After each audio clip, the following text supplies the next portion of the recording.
Welcome back to Comical Opinions. This is a review of Wonderland, Child of Madness #3 from Zenescope Entertainment.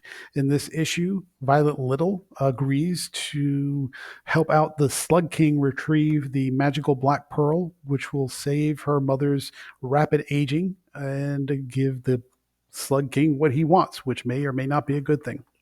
But before we get started, please like, share, comment, subscribe. Let us know how we're doing. We'd love to hear from you, and we'd like to hear your comments. And your likes, comments, and shares also help the algorithm out and let us know that we're trying to give you the best comic reviews around.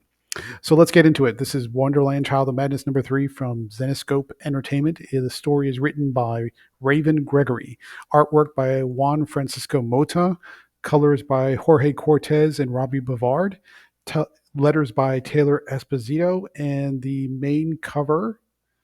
Let's see who did the main cover. The main cover is done by Igor Vitorino, who is Zenescope's in-house main cover contract guy artist. He does great work, so I can't fault them for that. So first impressions. This was kind of a weird way to end this three-parter miniseries because there's a lot of exposition and dialogue, primarily from the Slug King, because the majority of the issue is spent giving the background of where he comes from and how he came to be the Slug King. And there's a lot of sort of maddening type of rambling, sort of incoherent, wandering thoughts, and a lot of, I mean, this is Wonderland, right? So everybody's crazy. So they basically a lot of crazy talk. And so you have to wade through a lot of that to kind of get to the meat of who he is and where he's come from. Now, it makes sense that you don't have a character who's talking straightforward and clear and to the point in Wonderland because everybody's crazy. But at the same time, reading his chaotic, sort of distracted, disjointed, melancholy ramblings is a bit tough to get through. And unfortunately, that takes a majority of the issue. So on the one hand, it wraps up the story pretty nicely, or I should say at least okay. And it ends the story on a somber note. But at the same time, to get to the meat of the story and get to the pieces that matter, you have to wade through a lot of confusing, sort of muddled, and in some cases, a lot of repetitive dialogue. You try to do the best you can. Wonderland's a tough, tough realm to get through, but that's just the way it is. So let's recap what happened last time. When we were, what happened was the Violet Little was interested in trying to find out why the stork was kidnapping children away from their parents and doing the bidding of whoever was pulling the strings in the background. And when the stork tried to kidnap her infantile daughter, who suddenly now has become a teenager, there was a big battle. That battle got resolved, but in the course of that battle, Callie Little went from being an infant to a teenager. Now she's rapidly growing into an old woman and dying every time she touches her power or uses her power. She's beginning to die, and so that's not a good place to be. Nobody wants that. That's not a good place. So the Slug King comes along and he says, "Hey, I'm the guy that's here in Wonderland. I've been responsible for the stork and dealing with these children, but I have a good reason for it. I have a good intention for it. And if you help me out, I will help you out, and I will help cure your mother and restore her to her right age and proper age." So when we pick up in this issue, uh, Violet Little agrees to help out the Slug King. She has to kind of fight her way through some of the minions that are in the surrounding areas of Wonderland to get to what to save her mother, bring her along, who's now aging to the point that she's almost dying. And the Slug King says, "Here's what I need you to do. I need you to get the Black Pearl, but only a descendant of a true queen of Wonderland can do that, which means it's got to be either Callie Little, who is the current and still living queen, even though she's rapidly aging and dying, or her daughter." And reluctantly, Violet agrees. They go into the place of Wonderland, go into a place of Wonderland they've never been before that is ruled by the Slug King. It's called Wondersea. And they do that by eating a mushroom that the Slug King gives them, which gives them gills, and they're now underwater and they're breathing and they're going through all these undersea areas of Wonderland that they've never experienced before, meeting all kinds of weird, strange, fantastically maddening creatures. And when they get to the pedestal where the Black Pearl is located, the only way to approach the Black Pearl and to absorb or absorb the power it contains by holding it in your hand without getting torn to shreds is you need the tears of the current queen. Violet goes up to her mother, says some very sweet words, causes her to cry, gather those tears.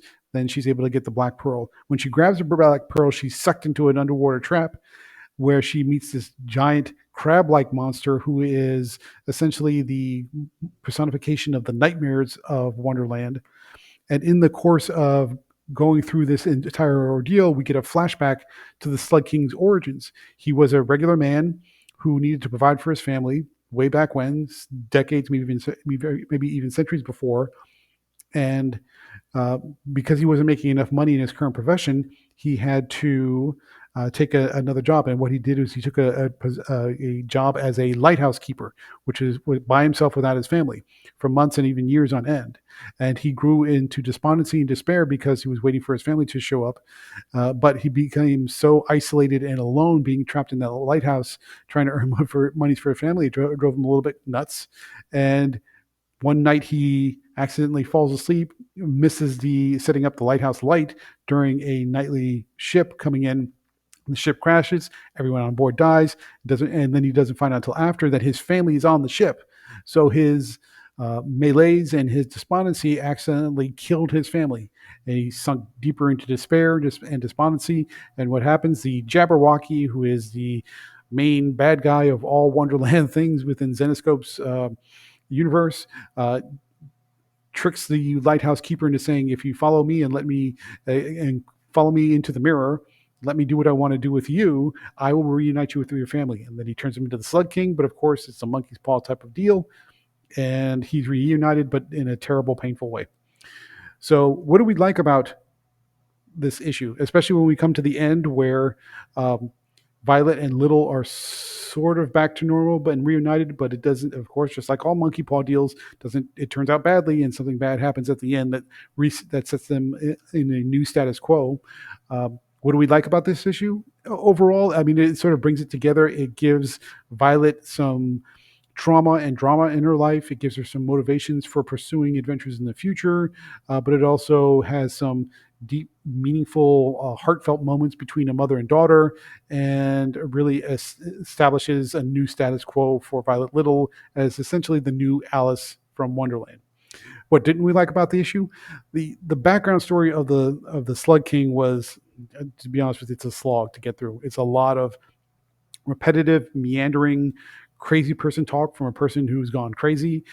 It takes up, I would say, a good chunk of the issue, maybe not half, but a lot of it. And it's kind of a slog to get through. And then by the time you get to the end, you're sort of satisfied, but you felt like it took a long time to get there. So the conclusion is good, but the path, the journey wasn't as good as the destination. So that's a down point, unfortunately. How about the art? The art looks great. You can see some of the preview issue pages in the video, and you'll also see it if you're reading the review. The art looks pretty good. The design for the Slug King is pretty gross, which was the intention. And some of the magical battle type stuff that happens later in the issue, some of the sort of more frightening and powerful monster battles that happen between Violet and this crab-like monster of nightmares. That's pretty well done as well. And the ending, which ends on a somber note, is emotional and dramatic in all the ways that it needs to be to match the tone of that ending. So, final thoughts on Wonderland, Child of Madness #3 from Zenescope Entertainment. It was a pretty decent ending, but the journey wasn't as good as the destination. So, generally speaking, Violet and Little's relationship aspects are strong. The Slug King makes for a pretty gruesome, um, intimidating villain, if you want to call him that. And the ending really plucks at your heartstrings for quite a bit.